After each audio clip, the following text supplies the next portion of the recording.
이 잠언서는 쭉 한번 지금까지 강의했는 것들을 보니까 95년 9월 24일 날 강의를 한번 1차 강의를 했고 2차 강의가 2005년 11월 6일부터 시작해서 한번 두 번째 강의를 했고 이제 세 번째 2014년 오늘 7월 9일 날 수요일 날 이제 강의를 하게 됐습니다. 아마 세 번째 이제 본문을 갖다 놓고 같이 강의를 하는 것인 만큼 저는 이 잠언서 강의 동안 여러분들이 수요 예배는 좀 적었으면 좋겠습니다. 주일날하고 달라서 여러분이 좀 적으면서 평소에 생각했던 거하고 늘 읽었던 잠언하고 어떤 부분을 하나님께서 우리에게 주시는 교훈에 가장 핵심이 뭔가를 한 번씩 돌아보고 성찰하는 그런 시간들로 되면 가장 좋은 잠언서 말씀을 우리가 수요예배를 통해서 배우고 또 말씀을 통해서 깨닫는 시간이 될 것이라고 확신합니다. 일반적으로 잘 모르지만 제가 이번에 전국 장로회 설교 때도 그랬지만 일반적으로 성경 본문을 텍스트를 보면 늘 가지고 있는 그런 자기의 그 고정적인 관념과 성경 텍스트의 부분에 있어서의 지금까지 해왔던 전통적 해석을 가지고 성경을 대하기 때문에 대부분 보면 그 이상으로 성장하거나 받아들이기가 쉽지 않습니다. 특히 제 같은 경우에는 평신도 시대도 성경을 참 많이 읽은 편이고 또 신학교 가서 이제 목회 생활을 하면서 제가 전국 장로회도 말씀을 그렇게 누가복음 15장의 말씀을 전했습니다만은 대부분 보면 예를 들어 오늘 누가복음 15장 같은 경우에 보면은 지금까지 들었던 설교나 말씀을 보면은 누가복음 15장 하면은 돌아온 탕자가 주제예요. 지금까지 우리 한국교회 목사님들이 대부분 한 80%가 그쪽에 초점이 맞춰 있어요. 그러나 여러분 성경을 다시 한번 보세요. 어느 날 보니 그게 아니야.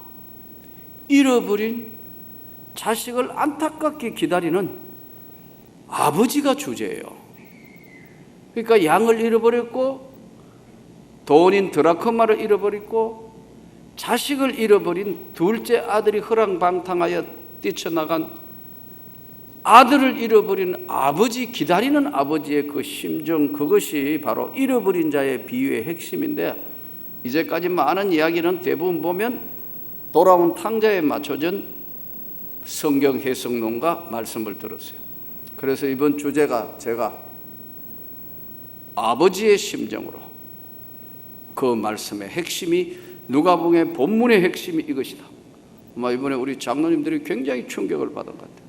아버지의 심정으로 앞으로 교회를 섬겨야 되고 아버지의 심정으로 한국교회는 다시 돌아가야 된다.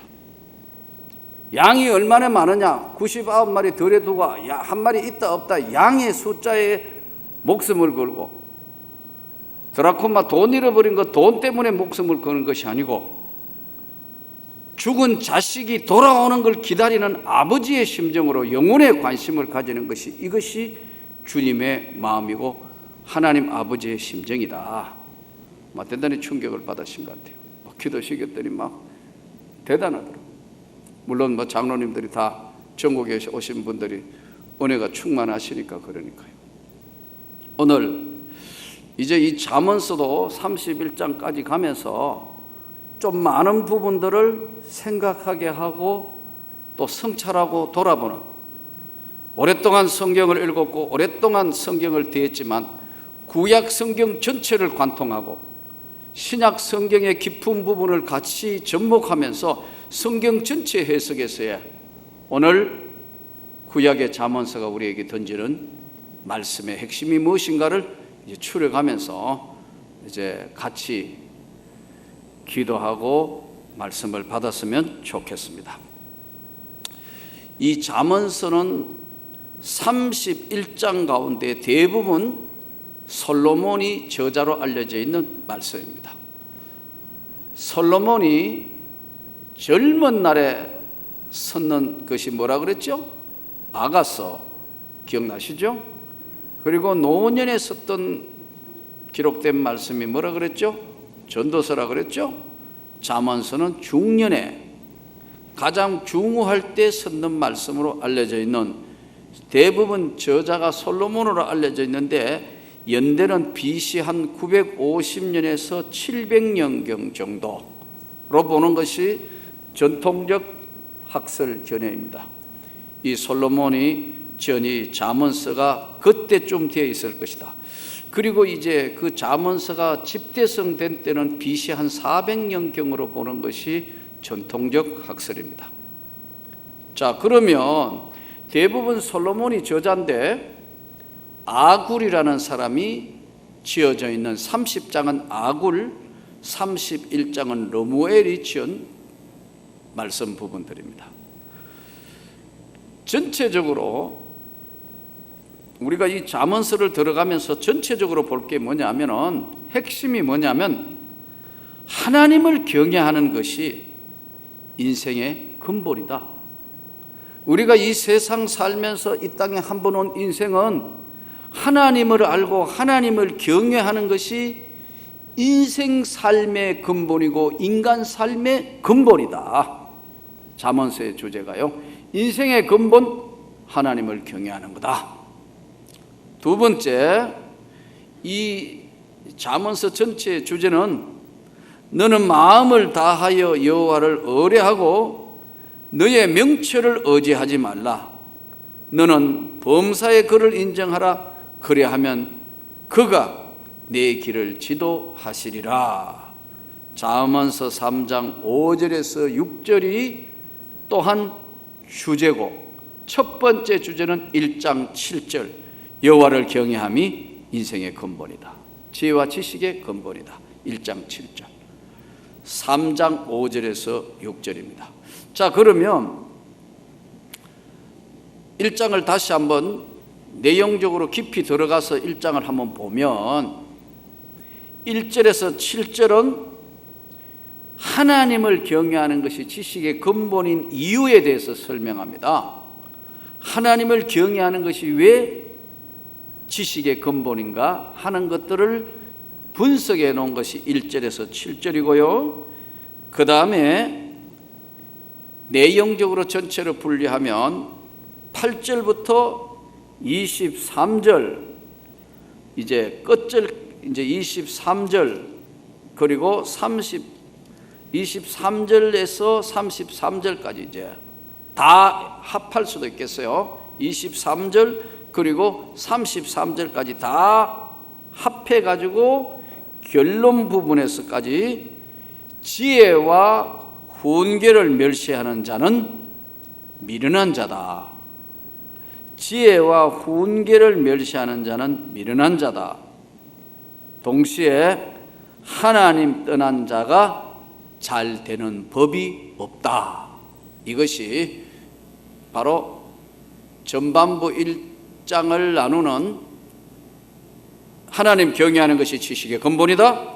지혜와 훈계를 멸시하는 자는 미련한 자고 하나님을 떠난 자가 잘 되는 법이 없다는 내용 부분입니다. 자, 그러면 이제 하나님을 경외하는 것이 지식의 근본인 이유가 뭐냐? 솔로몬이라는 이름은 우리가 잘 아는 대로 화평이라는 이름의 뜻입니다. 화평.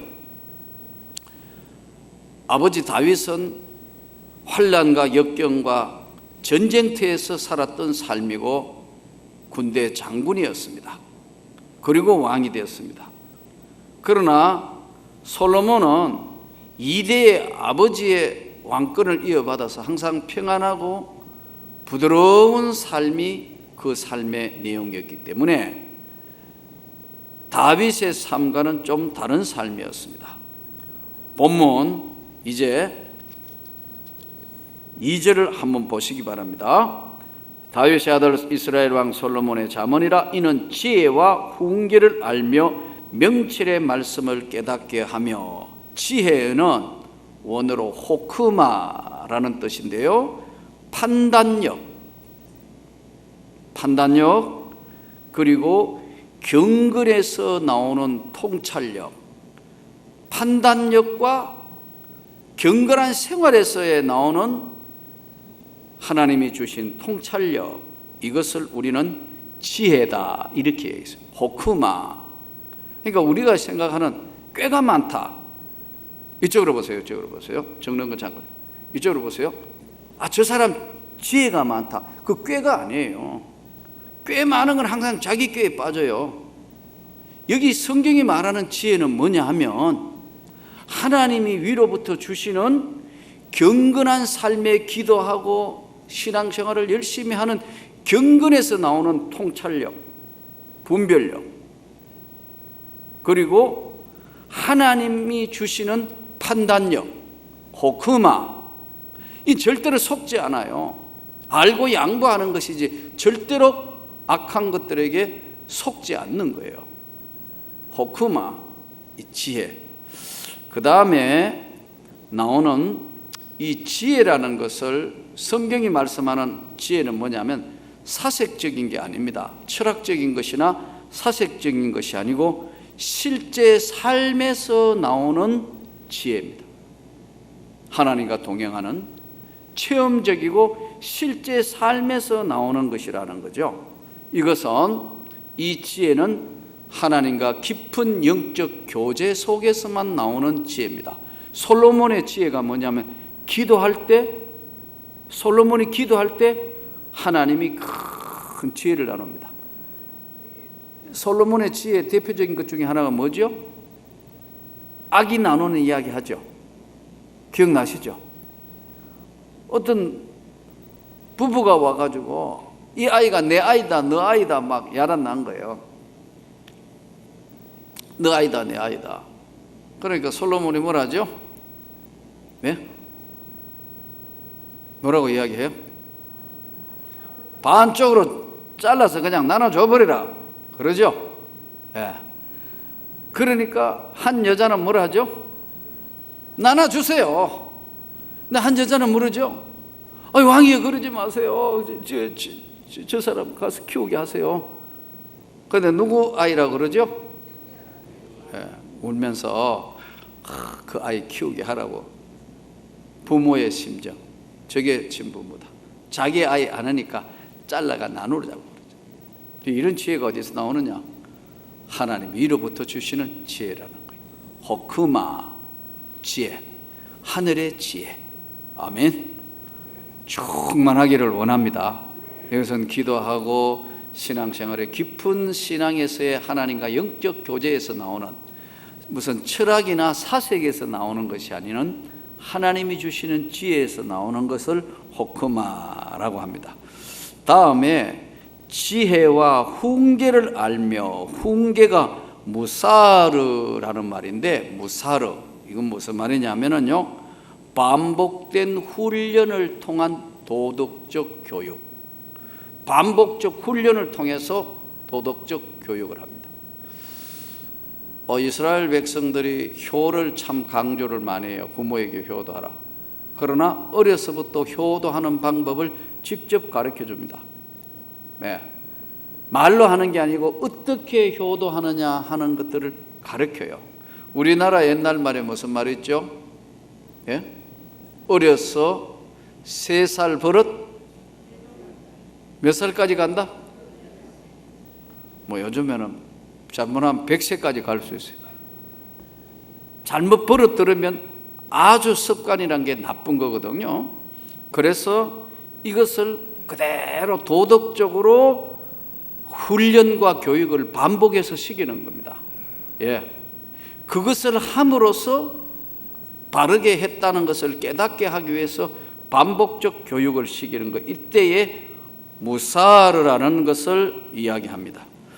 자, 여기서 지혜, 호크마, 무사르, 그 다음에 한 가지 더, 이제 지혜와 훈계를 알며 명철의 말씀을 깨달으며. 명철이라는 건 뭐냐? 비나라는 말인데, 비나, 이거는 참과 거짓을 구별하는 것, 참된 것과 거짓을 구별하는 것이고, 명철은 비나할 때는 선과 악을 구별할 수 있는 것, 이것을 비나라고 그랬어요. 비나. 이는 지혜와 호크마와 훈계, 무사를 알게 하며, 그리고 비나 명철의 말씀을 깨닫게 하며, 지혜롭게 공의롭게 정의롭게 정직하게 행하리라 대하여 훈계를 받으며, 어리석은 자를 슬기롭게 하며 젊은 자에게 지식과 건실함을 주기 위한 것이니, 지혜 있는 자는 듣고 학식이 더할 것이요 명철한 자는 지략을 얻을 것이라. 지략은 뭐냐면 사례 깊은 격언을, 교훈을 받아들이는 겁니다. 알지자, 지략, 모략, 이 뭐냐 하니까 일생을 통해서 사례 깊은 이야기를 들을 때마다 맞아, 그 말씀 맞네, 나 이렇게 살아야겠네 하고 그것을 깨닫고 사례 깊이 받아들이는 것이 모략입니다. 지략입니다. 아멘. 자, 여기서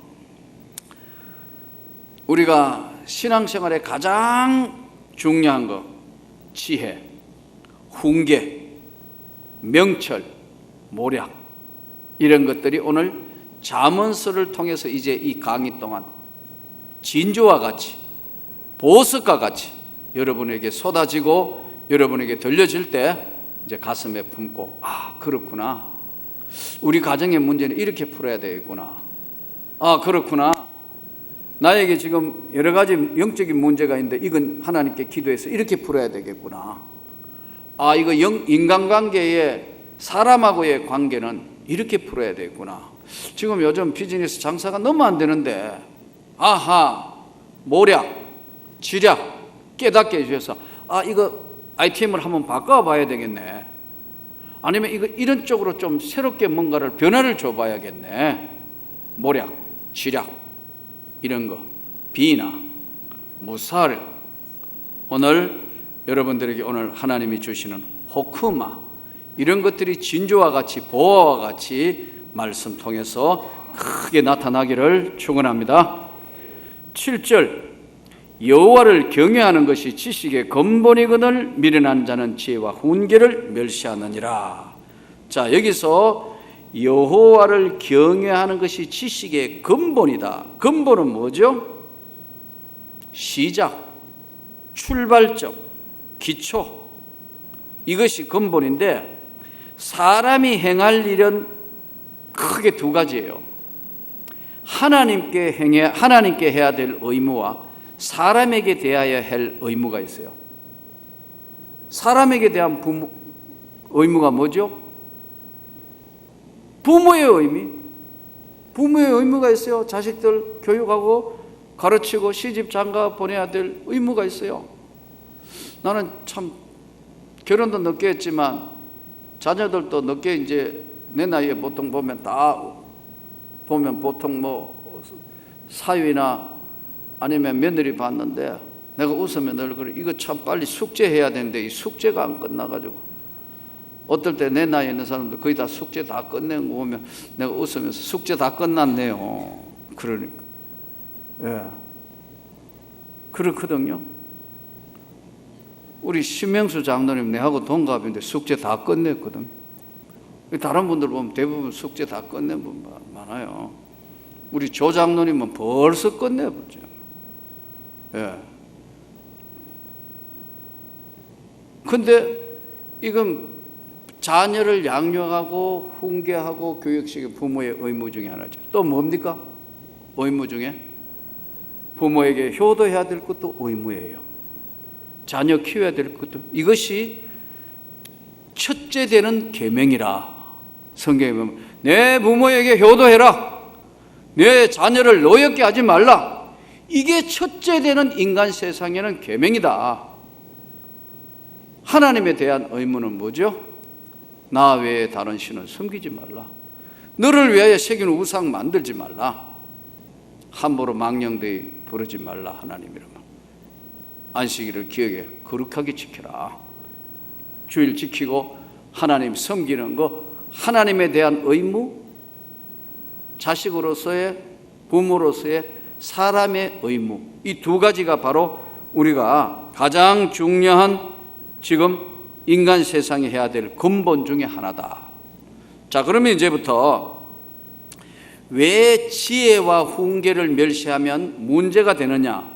지혜와 훈계를 멸시하는 자가 미련한 자가 되고 그 결과는 멸망의 길로 가느냐 하는 것들을 설명하는 것이 이제 8절부터 33절에 나오는 말씀입니다. 자, 본문으로 돌아가겠습니다. 내 아들아, 내 아비의 훈계를 들으며 내 어미의 법을 떠나지 말라.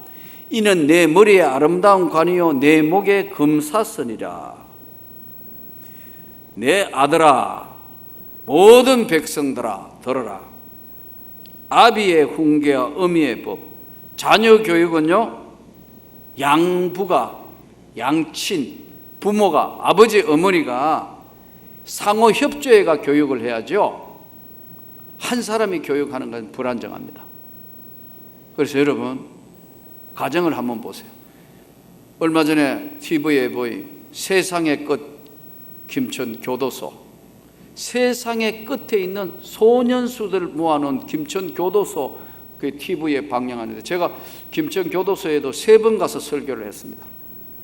예전에 김천 교도소에도 가가 3번 설교해 봤는데, 아이들이 14세부터 중범자들을 붙들어 가지고 놓은대요. 아이들이 여러분 살인범이 있습니다. 아이들이 우리가 생각하는 엄청난 10몇 년 중형 받은 애들도 있어요. 근데 세상 끝 집이다, 거기가 교도소 안에. 근데 그 아이들 대부분 보면요 7, 80%가 다 결손 가정입니다. 부모가 이게 잡아주는 사람이 없어. 아버지나 어머니 중에 한 사람이라도 자식을 끝까지 붙들고 있어 포기 안 하면요, 자식들은 그렇게 되지 않습니다. 근데 부모가 결손 가정일 때는 거의 문제가 있습니다. 또 그렇게 되기는 쉽지 않겠지만 아버지, 어머니가 똑같이 자녀를 사랑하고 자녀에게 꿈을 주고 자녀에게 함께해야 됩니다. 그래야 정상적인 가정의 교육이 이루어지죠. 만일에 정말 아빠가 계시지 않는다든가 아니면 엄마가 계시지 않는 가정에는 아빠가 엄마 역할까지 다 해야 되고 엄마가 아빠 역할까지 다 해야, 두 개를 다 받아야 자녀는 정상적으로 성장하고 양육하게 되어 있습니다. 그래서 오늘 아비의 훈계와 어미의 법, 아비의 법은 엄한 겁니다, 여러분. 어머니의 법은 한없는 사랑으로 자녀들을 안아주는 거란 말이에요. 이 두 가지가 있어야 하나는 정서적인 안정이고 하나는 범죄하지 않는 하나의 원칙과 기준을 세우는 겁니다. 그러니까 만일에 아빠가 안 계시는 가정에 혼자 된 어머니가 아이를 키울 때는 엄한 면도 있어야 되고 그를 사랑으로 끝까지 안을 수 있는 모성적 본능의 사랑도 주어야 되고 강한 아버지의 엄한 부분도 그 어머니에게 다 있어야 돼요. 그래서 쉽지 않죠. 그래서 내 아비의 훈계와 어미의 법을 떠나지 말라. 내 아들아, 악한 자가 너를 꿰일지라도, 악한 자가 너를 꿰일지라도 따르지 말라. 머리에 장식한 아름다운 건관, 내 목에 금사슬, 이것은 세상의 어떤 것보다도 너를 귀하고 아름답게 돋보이게 하는 것이 부모의 지혜로, 부모의 사랑으로 양육된 자녀예요. 그래서 여러분, 제가 늘 여러분에게 이야기하는 것처럼 나는 여러분의 가정이 축복받은 가정이 되기를 원합니다. 가정이 건강해야 됩니다. 제가 늘 그랬죠. 가정이 건강해야 교회가 건강하다. 이 교회는 누가 뭐라도 성령 충만하며 건강한 교회가 되어야 됩니다. 물론 교회도 큰 성장도 해야 되겠지만 중요한 것은 하나님을 잘 믿는 하나님의 백성들이 모여있는 건강한 가정이 기초가 되어야 된다. 아멘. 자, 여기서 악한 자의 꾀임에 빠지지 말고 따르지 말라. 10절 내 아들아 악한 자가 너를 꾀일지라도 따르지 말라. 우리와 함께 가자. 우리가 가만히 엎드렸다가 사람의 피 흘리는 자 죄 없는 자를 까다로이 숨어 기다리다가 산채로 삼키며 통으로 삼키자. 온갖 보화를 얻으며 빼앗은 것으로 우리 집을 채우리니 함께 제비 뽑고 전대 하나만 두자 할지라도 함께 길에 다니지 말고 내 발을 그 길로 밟지 말라. 대저 그 발은 악으로 달려가며 피 흘리는 데 빠름이라. 거물을 치면 새가 보는 데서 거물을 치면 허늘이게 끈을 기다리면 자기의 생명을 해야 할 뿐이니 자기의 생명을 잃게 하느니라. 여러분, 악하게 죄 짓는 사람, 악한 사람들이 따로 있습니다.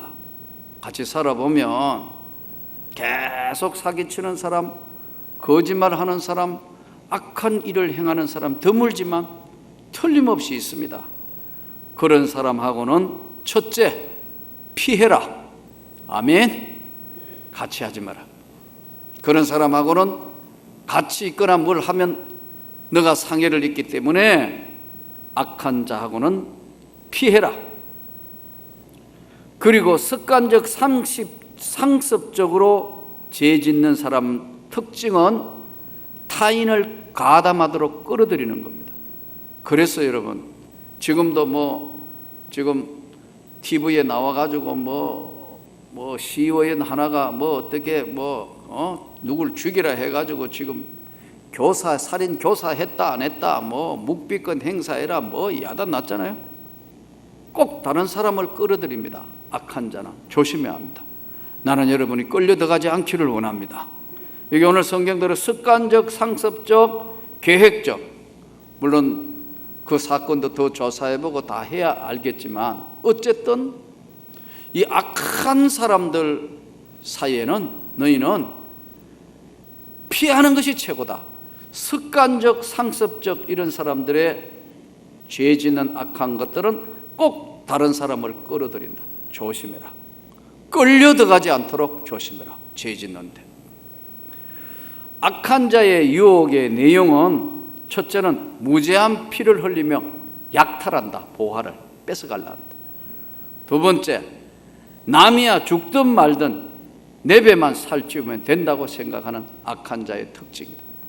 세 번째, 빼앗은 것으로 자기 집에 채우려 하지만 그게 그렇게 되지 않는다. 하나님 말씀이에요. 그러면서 권고하기를 함께 다니지 말라. 너는 그들하고 사귀는 발을 금하고 그 길을 밟지 말라. 이 말은 유혹의 시초부터 아예 철저히 악을 제거해라. 아멘. 잘못하면요, 제가 늘 말씀드리지만 예수 믿는 데는 하나님의 축복에는요 만남의 축복이 있습니다.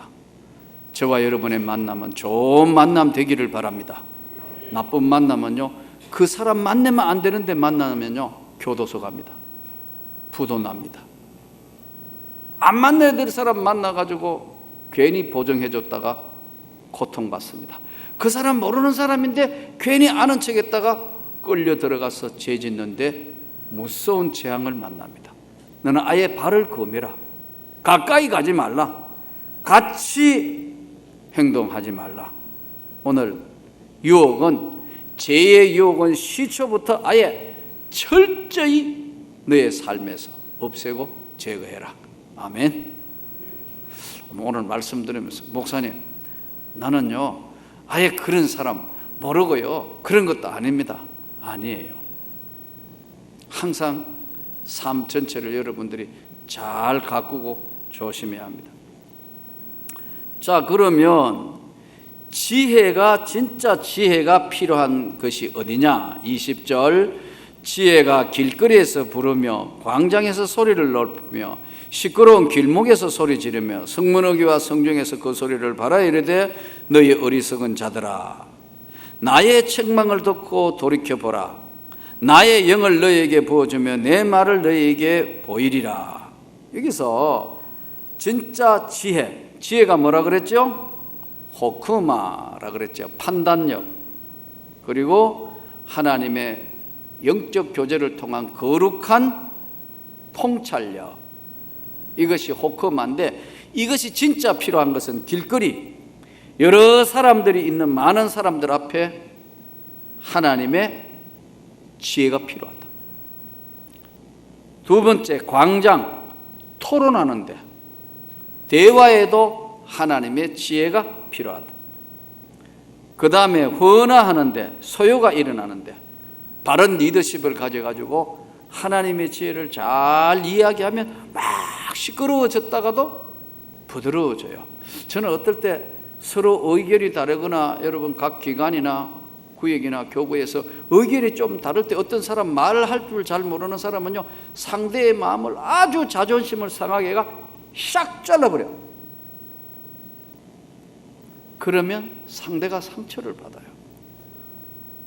호크마, 지혜롭게 할 수 있기를 바랍니다. 우리나라 말에 말 한마디가 천냥빛을 갚는다고 뭐 이야기하면은 그게 아니고요, 이런 뜻입니다. 부드럽게 호크마, 소요가 일어나는 곳에, 사람들이 많이 모이는 광장에, 길거리에 오고 가는 사람들한테도 몇 마디를 이야기해도 그 모든 것들을 통해서 호크마, 하나님의 지혜와 하나님의 통찰력으로 이 모든 사람들이 하나님께 돌아올 수 있도록 여러분들이 하나님의 지혜가 넘치기를 축원합니다.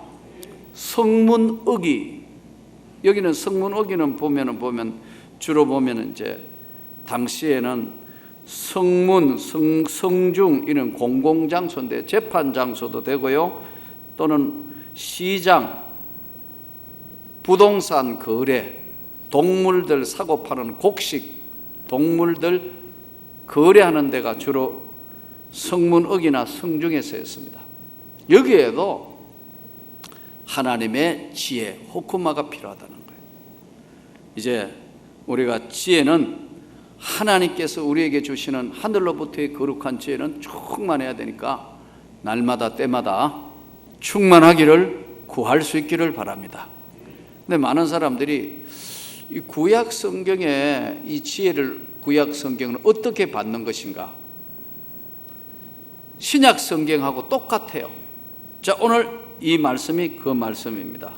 23절, 나의 책망을 듣고 돌이키라. 보라, 내가 나의 영을 너희에게 부어주며 내 말을 너희에게 보이리라. 성령을 부어주리라. 나의 영을, 나의 신을 너희에게 부어주리라. 돌이켜보라. 부어주리니, 그냥 주는 것이 아니고 물 붓듯이 부어주리니 너가 너의 삶을 한번 돌이켜봐라. 네가 말 한마디 잘못해가지고 다른 사람하고 다툰 적 없냐? 네가 한번 돌아봐라. 잘 성사될 뻔했는데 너의 말이나 너의 과격한 행동으로 인해서 혹시 무산된 건 없냐? 또 한번 돌아보라. 너가 지금까지 살아오면서 습관적으로나 상습적으로나 악한 것들하고 혹시 어울려서 다른 사람 마음을 아프게 한 적은 없느냐? 호크마, 하나님의 지혜. 이 지혜는 너희 신을 너희에게 부어주리니. 그래서 구약 성경의 성령은 신약 성경하고 공통점이 있는데, 지혜, 성령은 지혜의 신이다. 성령은 지혜뿐만 아니라 능력으로 부어주셨다. 능력.